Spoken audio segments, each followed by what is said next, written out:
Welcome, everyone, to the Spiritual Forum. I'm so glad you're here. I'm back again with Geoff Thompson in part two. I'm just going to give a little shout out for our donors this time. I want to shout out to Marianne and Lois.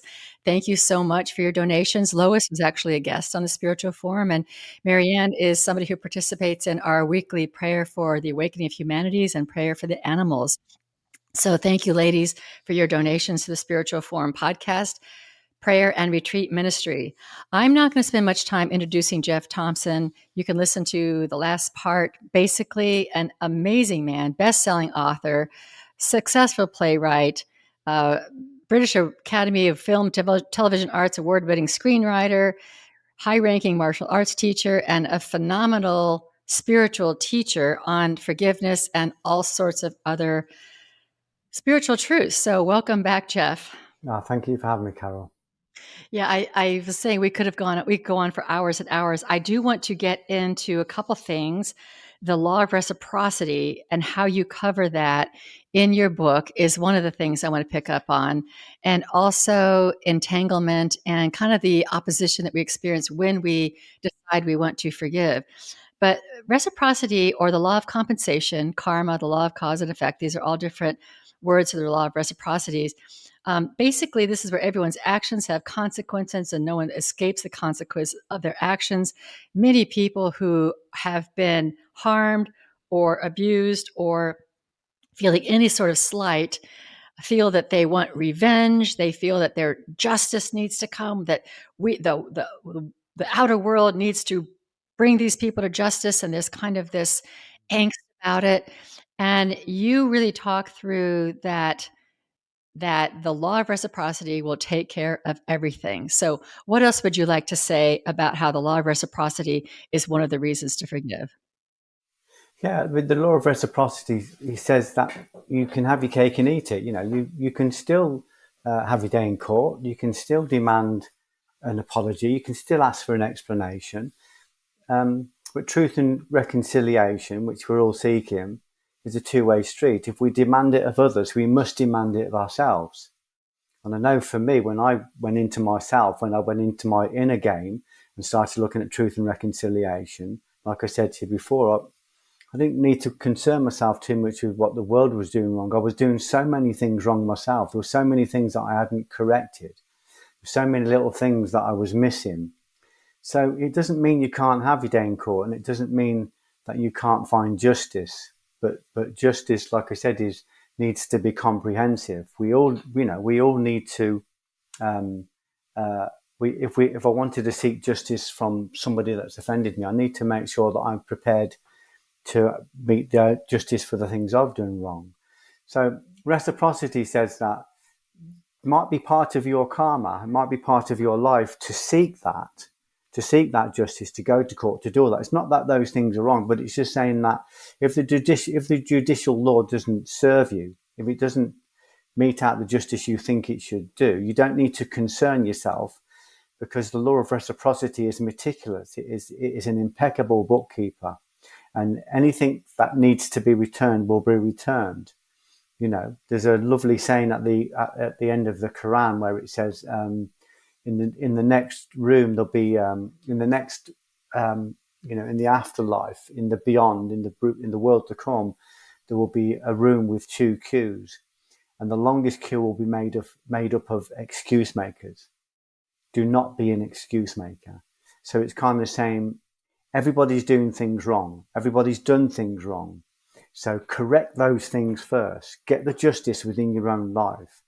If you're a policeman going out to try and stop corrupt policemen, it's no good if you're living a corrupt life. If you are trying to if you're trying to hunt down corrupt criminals or corrupt policemen, you can't be corrupt yourself. You have to be impeccable. So this is about finding that impeccability in ourselves.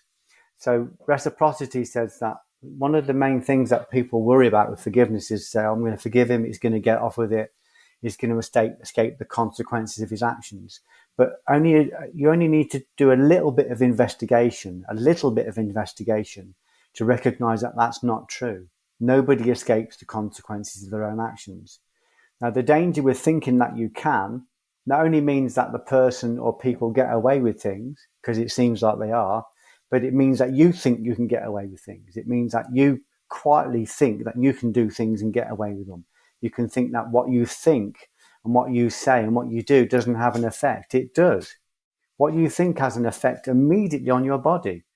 What you think, if you're thinking negative things or unkind things or violent things, people say, oh, it's okay if you're just window shopping. It's not, because it creates a caustic avalanche in the body and it can create devastation within the body. What we think is real, it has an effect.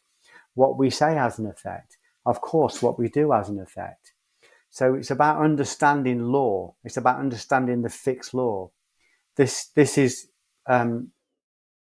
so obvious, it's almost insulting, but people generally don't know that there are fixed laws. Sri Aurobindo says that we can't even begin to work if we don't acknowledge reciprocity, causation. We are a causation making machine. We cause things to happen, but most of the time we're in such denial of what we're doing, that we continue to blindly do it, and denial, of course, is its own prison, isn't it? So this is about radical honesty, about going, yeah, this is where I'm at fault. That's why my books are so confessional, because I need kenosis if I'm going to make room for God. So it's saying you can have justice, but if you're going to seek justice from others, make sure that you expect justice from yourself. You can seek apology, but make sure you're prepared to apologize as well. And you should be afraid not to forgive, because you set the bar. Your ability to give over that somebody else's sin to God is how you'll be matched. Just what it says in the Lord's Prayer, about forgive us our trespasses as we forgive those who trespass against us. In other words, to the level I forgive them, please forgive me. So if I'm not going to forgive them, I'm not forgiving myself. What we do when we hold on to grudge, and it just for want of a little bit of investigation, just a little bit of investigation, we hold on to grudge because we think we have that power, and we think that if we haven't got witnessed revenge, it won't happen. But nobody escapes the consequences of their actions. You don't have to look far to see evidence of that. I know firsthand, because for a period of time I lived very violently and I lived very unkindly and I damaged a lot of people. And I watched every one of those things come back to me in different forms, in different ways.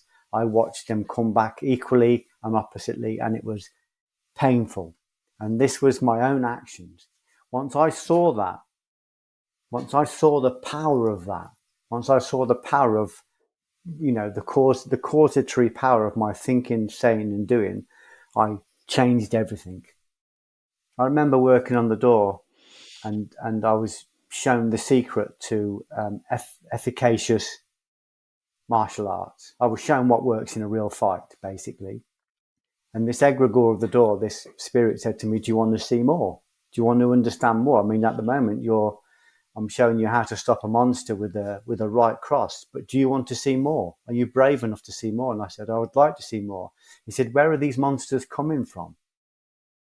He said, you have infrastructure here and monsters queuing up at the door. You said to your wife yesterday, isn't this city violent? Everywhere I go, there's violence. And your wife said to you, there's a common denominator, Geoff. It's everywhere you go. He said, where are these monsters coming from? He said, you are creating monsters with your perceptions. You are forgetting you've created them. Then you're designing tools and methods and techniques to defeat the very monsters that you've created and forgotten. These are your monsters. So why don't you stop trying to fix every three-legged stool in the world and stop making three-legged stools? So I realized straight away, I mean, literally, I created my perception of a violent world. My perception that I needed to protect myself at all costs was so powerful that I disfigured myself. I took away all my prettiness. If you look at my ears and my bulbous knuckles and my nose, I was a pretty boy. I was so afraid of being abused that I turned myself into this physical tank and this physically unattractive man. to stop any predators coming near me. I created nightclubs, clubs, fights at weddings, fights at funerals, fights at christenings, fights in the street. Everywhere I went, I was creating fights because it was all I did. I lived and breathed it because I thought I needed to protect myself against a marauding world. When I realized that it was my perceptions creating that, and again, I'm not talking as a metaphor, literally, I changed. Before I changed, I had weapons in every room of my house. All my books were about violence, all my teaching was about violence, my beliefs were about violence, my world was surrounded by violence. And people patted me on the back, and there were free beers on the bar like winners' cups. I thought people admired me. Actually, they were just afraid of me. When I realized it was me creating that, because I'd dedicated myself to violence because I thought it would protect me, I reversed it. Every book, every room in my house had a Bible or a philosophical book or a tome. Or I've got rosary beads everywhere. I've got rosary beads around my neck. I've got rosary beads by my bed. Everything in my life changed. I started to read. I started to study. I started to remove the violence and convert it into light. So now when I look out my window, I'm 100 yards from where Shakespeare was married. That's where my barn is. I'm living in a Grade 2 listed barn in the middle of one of the prettiest towns in the world. That is not a change of location, Carol. That's a change of perception. Because I understand the fixed laws. I understand that what I think, what I say, what I do will have a very real effect. It's not just like I'm releasing like it's not just like a sonic release. It's not just like I'm releasing magic sound. I'm releasing spirit. Spirit is coming into me and it's going out to me. I only want to be responsible for releasing love, love, love. That's all I'm interested in. So to do that, I have to get rid of every antichrist in me. Everything that is anti-love needs to go. And that's what I said before. That's for want of a bit of investigation, for want of a bit of research. Research isn't going onto the first conspiracy site you find. It isn't going onto a message board. Study is to start looking at the Bible. Go beyond the revealed Bible. Go to the hidden Bible. Go to the exegesis. Go away from the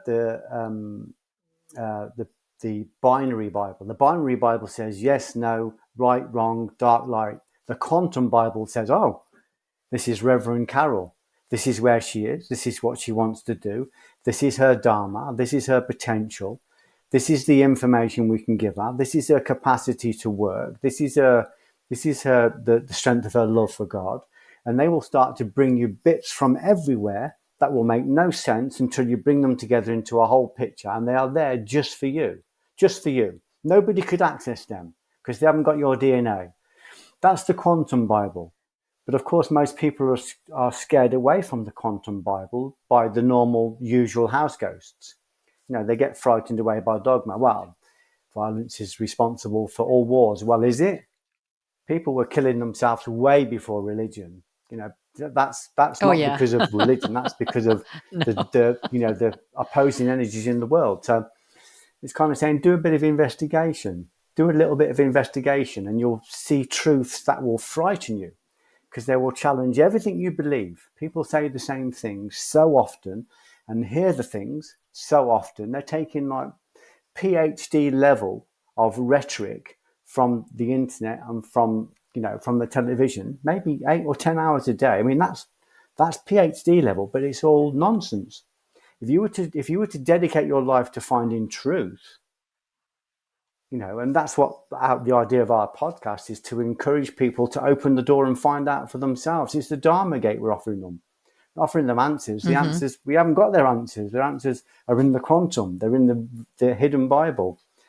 It's saying that Well, let's talk about investigate. let's talk about that. Let's talk about the well, first let me back up. So you would say that all of our uh, work to do, and maybe work isn't the right word, but Work is the it's right all an word, but inner it's a great word. journey. It's Okay, what? good, because it Yeah, is sorry. work. So it is all an inner journey. And even though Yeah, we're going to be talking about with the opposition that there, you talk about how there is an evil force or something out there that's external to yeah, us. Is that right? yeah. Okay, It's external and so it's the inner internal. work, so the inner work, does it ignore that? So this is what I wanted to kind of get to, No, because the inner work yeah, is, people can do this inner stuff, but ignore that there's anything kind of negative out there. So it's kind of, there's a both and, I think, here.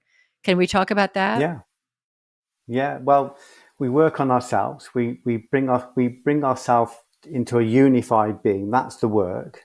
Gurdjieff would call it the work. So it's a good name, and it is work.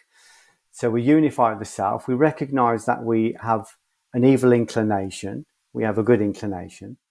And it's a bit like a light bulb. You notice there's a right terminal of energy and a left terminal of energy, and they're connected by the isthmus of a filament, like a filament that joins them together. So when you join the dark and light together, it's no longer dark and light; it's just light.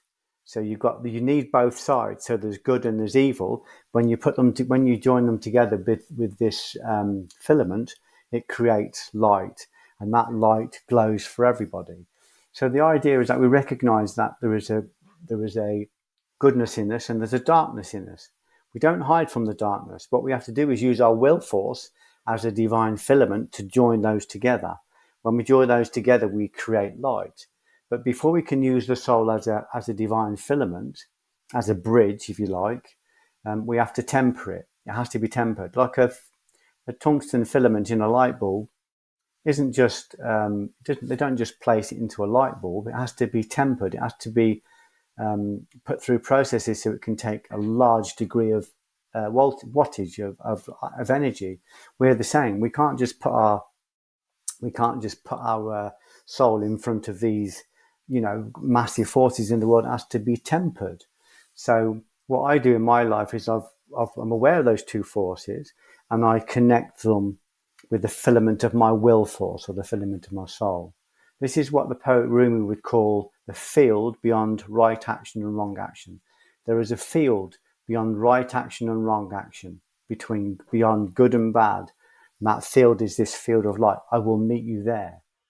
But we have to be able to create that, and we can't create that without a unified body. So we have to bend these two forces with our will so that they join together. And when they join together, they create light. That's what we do. So part of us wants to stop and sacrifice our time and energy to help a rough sleeper on the street. Another part of us thinks, well, it's not really my problem, and I'm busy and I haven't got enough money. When we use our will force to stop and give that person kindness, or even just something for a cup of tea, we have created light. We've created a sanctifying force with the use of will. So we've constantly got Yeah. those two forces in us all the time. And it's important because I think that a lot of people want to ignore one of these sides. That's a spiritual bypass. Like, Yeah, the evil part's not right. So it's all about just getting rid of this. So I just have this, and you can't have yeah, light with this. This is what I love about this metaphor, no, is this one yeah, part doesn't create light. It is the balance no, of the two of them. yeah. You need both, and they're both ordained. So when you connect good and evil with the filament of the soul, there is no longer good and evil. There is just light. Right. So we create in Chinese mythology, they would call it the floating bridge of heaven and hell, of heaven and earth. So we use the soul to create a bridge between two worlds. They call it the isthmus. And in that middle place, we create light. We create tinctures of light. But to do that, like I said, we have to unify the body, and we unify the body through the use of the spiritual will. But those forces are there. But if we don't want to acknowledge them, those forces are there. And there are also forces outside of those forces that we need to understand, but not hysterically. We need to recognize there are angels. We need to recognize there are watchers. We need to recognize that there are demons. It shouldn't really surprise people, because we see that every single day on the television. We see the angels and demons just in ordinary people. I've witnessed them working as a bouncer. I've been both. So we recognize that they're there, but there are also incorporeal beings.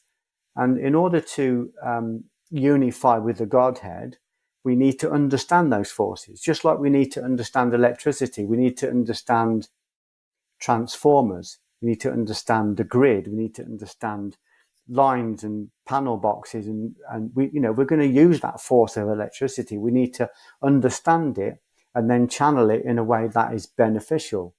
You never heard anybody on the news saying evil electricity killed innocent child.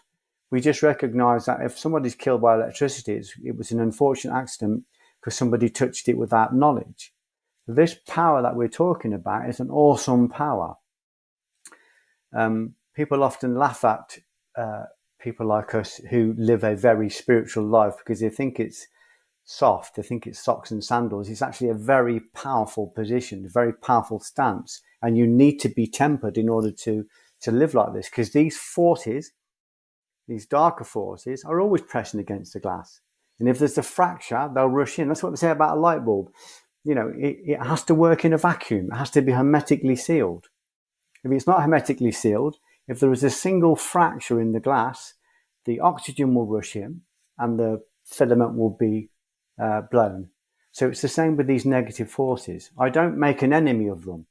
I don't look at them as an enemy. I just make myself a hermetically sealed being. And I say hermetically sealed, it means I've cleaned out all of the negativity, kenosis, self-emptying, and I've surrounded myself with virtue, with the angelic forces. People can believe about these forces or not, but again, a little bit of investigation, which shows that they're there. I've physically seen them, so I don't have any doubt about it.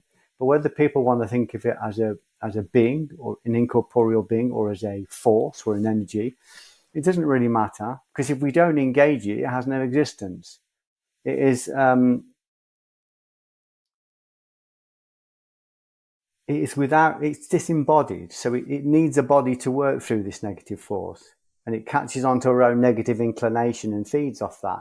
But it needs a body, it needs permission. This is the metaphor of the vampire. It can't cross the threshold without permission, but it tricks its way in, and suddenly we find ourselves thinking and saying and doing unkind things, and then we So kid when ourselves you that we can think, get away with that. right, so this is the idea, like you mentioned in your book also, how Eckhart Tolle calls us the pain body.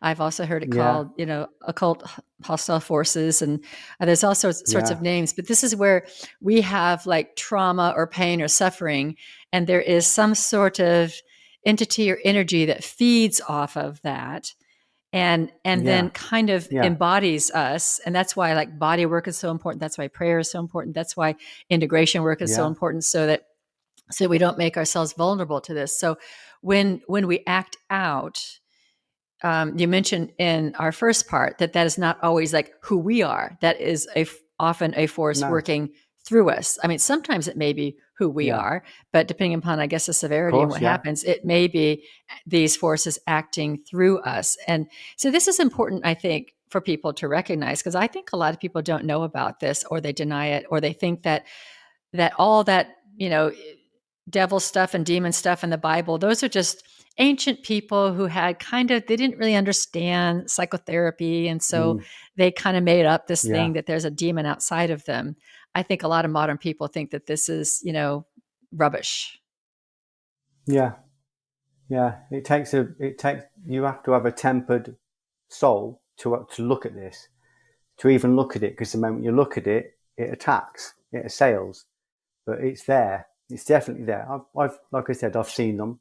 I've witnessed them. I have protection. I don't pretend to protect myself. I'm not strong enough to protect myself against that kind of force, but I have angelic guidance. I call that in. That angelic guidance is only going to be there if I'm doing my work, if I'm hermetically sealed.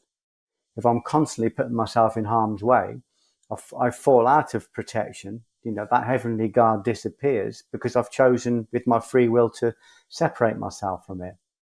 So I orchestrate my life so that I'm hermetically sealed, so that I'm balanced, that I'm aligned. I'm in ceaseless prayer, and then I don't make an enemy or a friend out of these forces. I just recognize them as forces that I'm here to convert. I'm not here to destroy them. I'm here to convert them. And if I can create a singularity within myself, which is my soul, if these forces approach that singularity, they will automatically be converted by proxy of being close to me. Well, anybody that looks into the face of somebody who looks into the face of God looks into the face of God. So when I ask God to keep me close to his heart and keep me ever within his sight, what I'm basically saying is, if I'm in his sight and in close to his heart, any negative energies that approach me will also be in his sight and close to his heart, and they won't be able to tolerate that. They don't tolerate kindness. They don't tolerate sanctity or love. So they stay away. So the best way to keep these forces at bay is to constantly be in a place of love. And if we fall out of alignment, we recognize it and redress the balance as quickly as possible. But in order to find unity with God, we have to look at the forces that are stopping us from making unity with God. So we need to look at that, just like I said, just as we need to look at, transmitters and all the different things that we use to decrease the force of energy so that we can bring it through a plug in our house. So we need to understand it. We need to have some understanding of it. If it sounds too complicated to people, and it sounds complex, because it is, just live kindly, think kindly, say kindly, live kindly. Do to others as you would like them to do to you. The golden rule. If Yes. it's because I've been asked to go into it in the complex way in order to try and reduce it into similes that I can pass on to people as a light. So I'm not just using words. I'm using magic sound. I'm using sound that has, if I do it properly, it has spirit in it. So if it inspires somebody, then I have used the imposition of spirit and passed it on to them with my sound or with my breath. These are kind of ancient techniques that are in all the different Bibles, and we don't often recognize them. But my dharma is to do just that. It's, as I promised when I was a depressed guy, when I find the truth, I'm going to tell others. I don't want to scare anybody, but I just want to say to them, understand the rules. You're in the world, understand the rules. If I put you in the jungle tomorrow, you would understand the rules pretty quickly or you'd get eaten. But people don't seem to want to look at the rules here. And there are fixed rules. And whilst these rules are restrictive, they're also protective.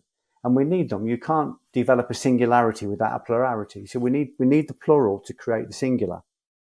So the three forces, positive, negative, and the neutral. Mm-hmm. So we've got the dark energy, the light energy, the dark energy, and we've got, the soul. So a simple way of explaining that would be, I'm going to go on a diet tomorrow. I really want to be healthy.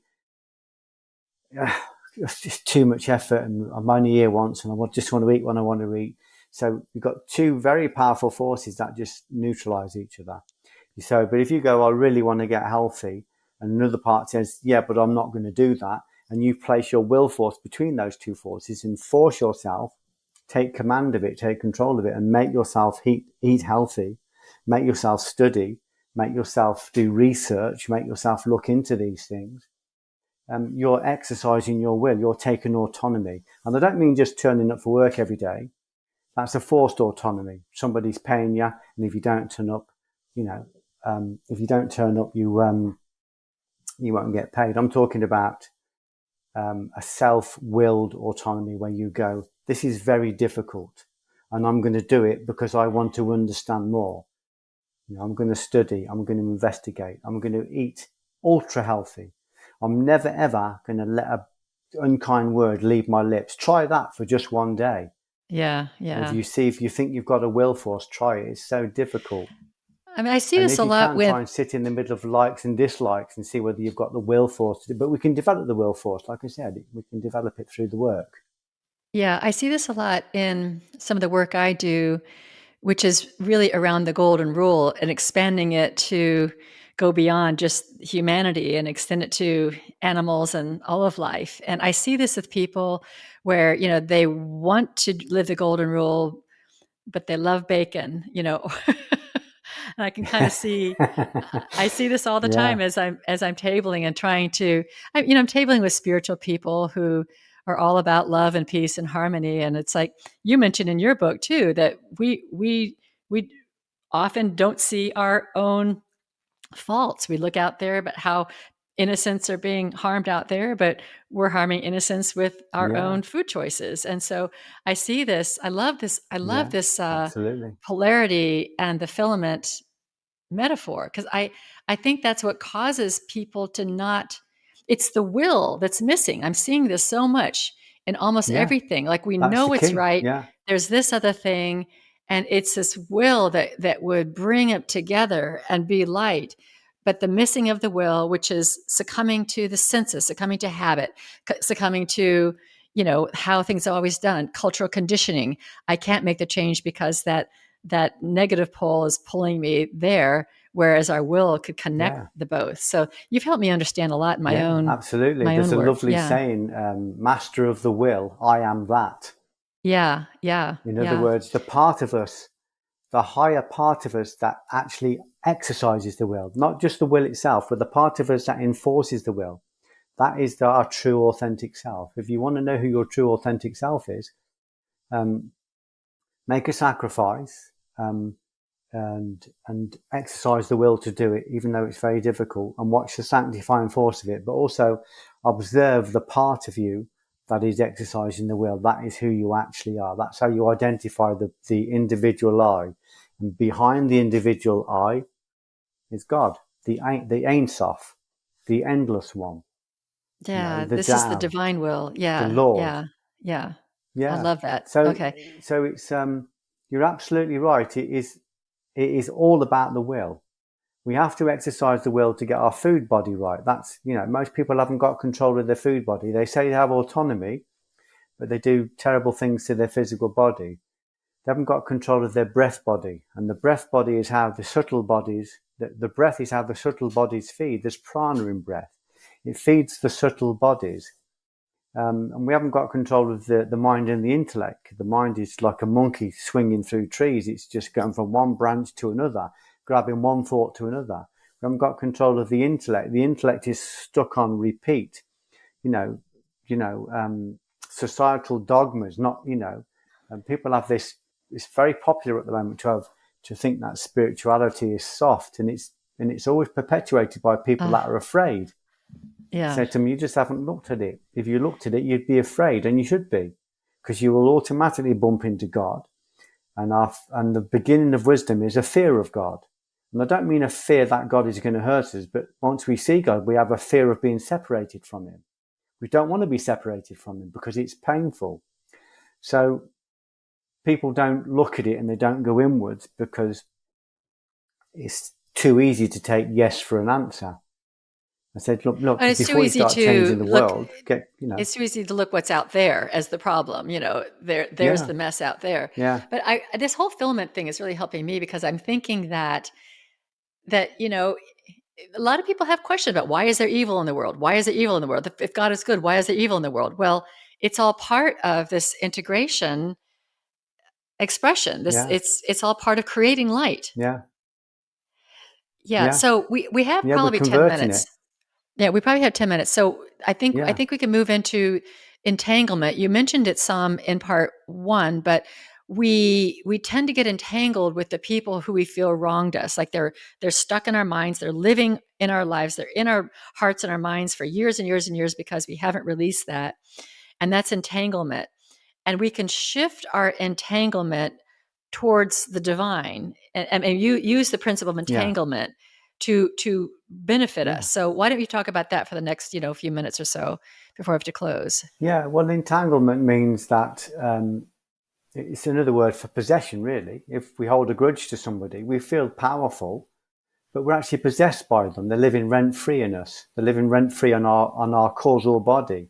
They're taking over our body. Every decision we make, whether it's conscious or not, is coming through the filter of these grudges. And maybe we have lots of grudges. I had one friend say to me, I sat down and counted the other day, and I've got 100 enemies. So there's 100 people sitting on his causal will. There's 100 people. He felt quite proud of it. But for me, it's recognizing that I have no enemies. I just have one friend, and that's God. And I turn to Him. I don't even need to articulate it because obviously we can't. I wouldn't even be nowhere to begin, only that I feel it and I want to please Him. But it's a powerful force that it is so awesome when we get this sanctifying force working through us. So I just want to make myself a better instrument for that. So reciprocity is saying that the whisperer tells us it's good to hold on to that. And, you've got power, you're holding on to that. I never forgive, I never forget. And I want justice and I'm so angry. And all it's doing is bleeding you. It's like a background vampire just bleeding off your energy. Again, I've had divine visions of what this looks like. And the moment we allow these vampires across the threshold, that normally through some kind of provocation, some kind of temptation, then a coupling, we couple with it and go, oh, maybe it's a good idea. And, and then there's an assent who go, oh, yeah, it is a good idea. And then suddenly there's an enforced abduction of the will. That's basic demonology. That's what happens. But it's basic with any temptation. So this is using what they call protopassion. On the door, we called it preemption, the preemptive attack. So we would stop an attack before it even started by reading the situation and seeing when the situation was about to become physical. We would interrupt it and kill it before it started. So protopassion means that we recognize provocation and we kill temptation at the level of provocation. The moment we have the idea that we're going to say something or do something that is not in accord with wisdom and love, we kill it immediately. We just notice it, we observe it, and we don't allow it in. The moment it becomes coupled, and then we have a sense, suddenly we are no longer in charge of our own body. It will allow us and encourage us to think we're in charge of our own body, but this semi-autonomous thought form, this parasite, will want you to think that you're in charge of all this. One of my friends said to me, he was in control of his alcohol, but I knew he wasn't. And I said, well, when you go on holiday tomorrow, because you're going away for 2 weeks, why don't you, if you're in control of it, why don't you have 2 weeks off? He went mad, he went crazy. And his language was like, all right, when I'm on holiday, I'll murder myself. All right, I'll kill myself with it. I know I'll be dying with it, but that's my choice. But who, if they were sane, would make that kind of choice? If they were sane, who would smoke cigarettes? If they were sane, who would take drugs? If they were sane, who would be unkind to other people if they knew that unkindness returns like a boomerang? It absolutely does. In one form or another, everything you put out there returns. And it returns and it returns again. Everything I do to you, I do to my children, because everything affects everything. Everything is connected. Everything is connected. That's basic science. In Indra's web, everything is connected. So what I do, I am in a sense responsible for everything that ever happens if I'm contributing in a negative way. If there's a leak anywhere, there's a leak everywhere. So I want to contribute in a positive way. And that means everything I do is in accordance with wisdom and love. If I make a mistake, I repent it immediately. I redress it and bring myself back to the center. So the idea with this is that we need to understand these laws. We need to understand these laws are real, and we recognize that when I'm holding a grudge, I am bound emotionally and physically to the person I'm holding the grudge against. So even if they're 200 miles away, even if they're in a different country, even if they're dead, they are still inside us.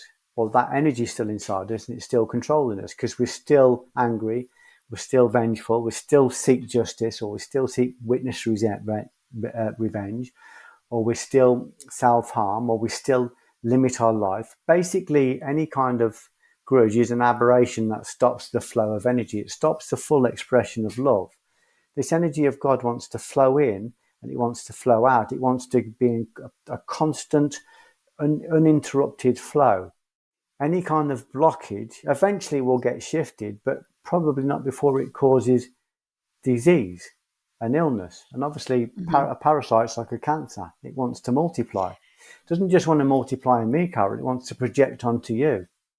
wants to Mm-hmm. project onto other people. It wants to plant the seed everywhere. You see how quickly a room fills with hate when one person has a strong penchant for hate. How quickly a room falls into unkind gossip when a dominating force wants to perpetuate unkind gossip. And see how popular you are when you stand in a room like that and just say, I'm not going to get involved in this kind of conversation because it does not serve me. I understand law and I understand that everything I think and say and do is going to come back to me. I'm absolutely certain of that. So So is I this think is this like shifting the entanglement entanglement? is a trick. Is this like shifting the entanglement that the other you have with the other person, whether you're in gossip or revenge or whatever, that you're through this power of forgiveness or through this giving over to the divine, Yeah. that now you can entangle yourself with the divine. Is that If you true? imagine that, if you imagine, excuse me, if you imagine that grudge, anger, resentment, they all live at the plane of perception or concept or Mm-hmm. precept. They all live in the level of perception. What I'm saying is that we go beyond the level of perception and we entangle with God and we give Mm-hmm. it all over to Him. So we go Mm-hmm. beyond the level of perception. So in Okay. that place, there is no perception. It's the field beyond right and wrong. So my entanglement is no longer with the people, that have harmed me. My entanglement is with God. And I'm saying, I haven't got a clue what I'm doing. This is what Thomas Merton said. Do you think I know what I'm doing? I don't know what I'm doing. I'm only I know trusting how that that feeling. what I'm Yeah. trying to do is pleasing God, and that my wanting to please Him pleases Him. But I don't even know if I'm on the right road. So I am. It is beyond fathom. But I know one thing: I give it. If I give it to God, all will be well, and all will be well, and all manner of things will be well. To paraphrase Julian. So it's saying that we entangle with this, instead of entangling with these little bitty, petty forces, we entangle with God and we give it over to Him. And we still have our part to play. He might still say, well, you still need to knock on that door. You still need to make that phone call. You still need to have that conversation. You may have to report that person, but you don't do it from a place of anger anymore. You don't do it from a place of needing witness revenge. You do it from a place of compassion, of love. And again, compassion isn't something we can just summon up. It's something we have to call down. It's a divine attribute. It's actually one of the 99 names of God. So we have to invite these as a grace and hope that they come. But if we entangle with God, all our problems are solved. We still have to live in the world and we still have to do things, but maybe we have a little war room where we go in and we write all the things down that we can't deal with, that we can't cope with, and we give them over to God. And it's not like it's not like we're it's not like we're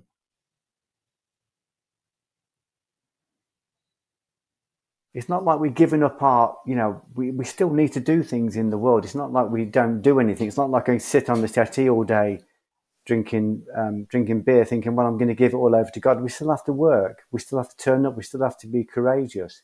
But we recognize that if we give the result over to Him, if we give the fruit over to Him, it will be worked out impeccably. We just need to turn up and do the things He asks us to turn up. The advocate, the counselor, the spirit, the holy dove, He will do all that for us. So when we surrender ourselves and entangle with this higher force, we completely disentangle from this lower force. These lower forces scatter. They're like, oh Yeah. no, he's giving himself over to the big man. Now we're in trouble because I'm saying it's not me you're fighting with. It's not me you're tangling with. I've surrendered to God. And I'm still going to act in the world. I'm still going to do what He asks me to do. I'm going to follow the command of I'm going to follow the commandment of God, and I'm going to go where He asks me to go. And if I'm afraid, I'm just going to remind myself I only need to be afraid of one thing, and that is the separation from God. And I can only separate myself from God if I fall out of alignment with God. In other words, if I use my free will to do unkind things. So I keep myself in ceaseless prayer. We've just had 2 hours of prayer. This is what I would consider the deepest level of prayer because it's two like souls um, being vessels for light that we want to go out and save people and say, you are suffering, but you don't need to suffer because you can give that over to God. And that's okay if you don't understand God. That's a Dharma gate. That's a doorway you can enter, a doorway of learning. Be curious. Do you know how much power that you can bring through you? Do you know how much change you can bring just by entangling with the Lord of the Lords, with the Tao, instead of entangling with all these petty quarrels that will never be fixed? It's whack-a-mole. You press it down here, it comes back up there. It won't be fixed, but if you give it over to this higher power, this highest power, the Ein Sof, it will all be fixed for us. We just have to turn up where he asks us to turn up. So instead of entangling with things that will not be fixed and can't be fixed because the great earth is unfathomable, we give it over to this force that sorts it all out for us. Well, Geoff, I think this has been an amazing couple sessions that we've had, and I know you've got to back in and have to go. I find this conversation extremely hopeful. I hope all of the listeners find it hopeful too, because it's all in our power. We have so much power through the divine, our surrender to the We can divine. make the choice. We can make the choice, This will is we ours, can create. Carol. Yeah. Yeah, we can create our own beautiful world, and everyone creates their own beautiful world. What a beautiful world this whole thing will be. And Yeah. it does take Yeah. it does take the two poles, and we are You need like both. Yeah. the will of the filament. And I love that we are it. We're it. It's up for us. So We lots are of the hope in that. filament. Yeah. Yeah. Yeah. That's Thank you. ours, and we have the ability to take control of that.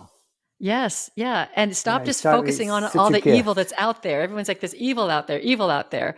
Well, Yeah, yes, and yeah. what we can do about is our own filament. So, I'll just thank you finish by so telling you a much. story. I was Okay, great. I was this I had to go to London, and I didn't want to go. I'd fallen slightly out of alignment, and I'd got all of this paranoia in my head. It was just after COVID, and there was all sorts of, London was going to be like, if I wasn't bombed by a terrorist, I was going to have my vital organs stolen by, by a thief with a sharp knife. And it felt like a very dark place, but I knew I needed to go. I needed to go for this specific thing. And as I was walking down Oxford Street, I got these voices in my head. There's evil in the air. The devil is crouching outside every open doorway. Everything is a threat. The terrorists are there and all this. And I was walking down Oxford Street, and suddenly, encamped in the shop doorway, I saw this death shroud of rags. I saw his bare feet first, naked feet, in the middle of one of the richest shopping malls in the world. And I knew I couldn't walk past this man. It was a rough sleep, and I couldn't walk past him. But I hadn't got the time or the money or the appetite to robe this stranger in fine garments. And I was telling myself this at the same time as I walked myself into a clothes store and went and bought him clothes. But the struggle I had, I'd got a meeting to get to and I was late, and I hadn't got any money on me. I hadn't got time, and I'd got this argument between my mind and my conscience. And my mind was saying, it's not your job. You can't feed every hungry mouth in London. I've said there's a man starving to death in the middle of 20 food outlets. A stranger's life is not your concern. Any man's death diminishes me. Any man's death. So eventually my conscience gains this winning hold, because I'm in this big shopping store. The queue is 100 miles long and it's not moving, and there's not enough checkouts open, and everything feels useless. And my humanitarian urgency feels like a naive folly. And I just want to run out of there and go to my meeting and, like, apologies rehearsed. But my conscience wins this winning hold, and I quieten my mind to a still and I don't care about the meeting. I don't care. There's a man with no shoes and socks on in the middle of Oxford Street. And the moment I make that decision that I am going to buy this stuff because I've got a new pair of shoes, a hoodie, a woolly hat and thermal socks, the moment I decide that I don't care about the meeting, I don't care I'm late, and I say I'm going to buy these and I'm going to go down there, the queue shifts, tills open, and suddenly I am moving swift down Oxford Street. And I stand in front of this guy, and I say to him, I give him all of these clothes, and I say to him, what's your name? And he said, Evil. And I said, Evil? And he said, my name is Evil. And my mum and all of these voices jumped into my mind. What are you going to do about the evil? And I said, I'm going to dress it and feed it and robe it in the armour of the good. That's what I'm going to do. And the moment I gave him this and a little bit of cash for a hot meal, this suddenly Oxford Street was like shining brass. It was like this, the sweet odour of sanctity. It was like it was alive and alight. I changed the whole of Oxford Street with a simple act of compassion. So if there's evil out there, which there is, my job is not to add to the evil by judging the evil and attacking the evil and attacking evil people. My job is to overcome evil with good. My job is to convert evil to good. My job is to be a powerful antioxidant of love and donate and sacrifice some of what I've got to these evil forces by bringing them together with my will force. It took every part of my will force to stop myself from walking past that man because I just didn't have the time. I was so busy and I thought, I can't walk past him. I can't. I used my will force to take myself back in the opposite direction. And I felt like St. Christopher carrying the child Christ over the water. Like, this feels disproportionately heavy. But when I got there, Carol, it wasn't an encounter with a rough sleeper.